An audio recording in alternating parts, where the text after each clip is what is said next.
now 3 times on this tour where I've gotten to say, like, I'm home. And Quincy, Texas.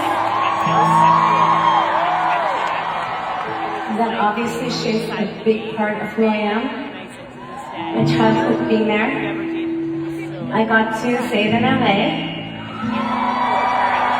That's my home. And now I get to say it here in New York.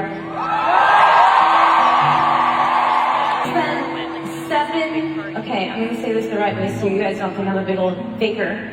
I spent 4 months for 7 years straight here with you. And man, you guys really shaped me too. An important part of my life. My 5-year-old is ready to move. She just walks these streets. She's like, when can I move? When can I move? Like, take it easy, babe. Maybe I'm talking to you.